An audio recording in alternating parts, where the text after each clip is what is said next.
Hello, I'd like to read you a poem what I did right, and it's called Cinderella and the Queen Shilling.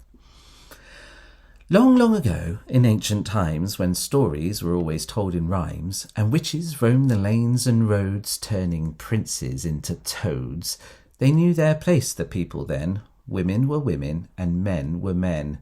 Females dainty, meek and mild, marrying fellas while still a child. The males were rough or terribly rich, and your stepmother was a total bitch. The stage was set, all knew their fate, and the couples were definitely always straight. But that was then, and this is now, and my story will tell you how a lass went out into the city, where the characters are far more gritty, and took with her two brothers who were handsome, talented, and true. One was Ginger, not his fault, who did not like to do adult. The other was a grumpy git, but my God alive was he fit. On that night they knew no fear, having drank their body weight in beer, and as the drinks filled up inside, so their judgment began to slide, and someone had the great idea to visit a gay bar for more beer, and since it seemed they all were willing, off they set to the Queen Shilling. They queued, they paid, their hands were stamped. The venue itself was very cramped. Walls of mirrors and laser lights, disco beats and jeans so tight. Everyone was getting sweaty.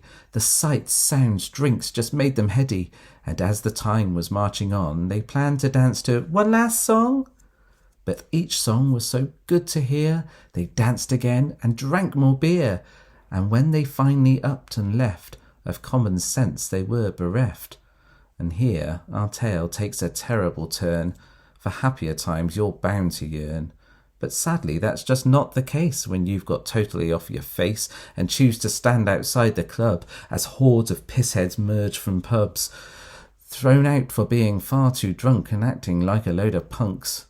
Suddenly a Peugeot 205 with a band of inebriated girls inside pulls up beside our hapless crew, and out of it comes into view a hefty girl in skinny jeans who beats our girl to smithereens and wobbles back and out of view, leaving just a rubbish shoe.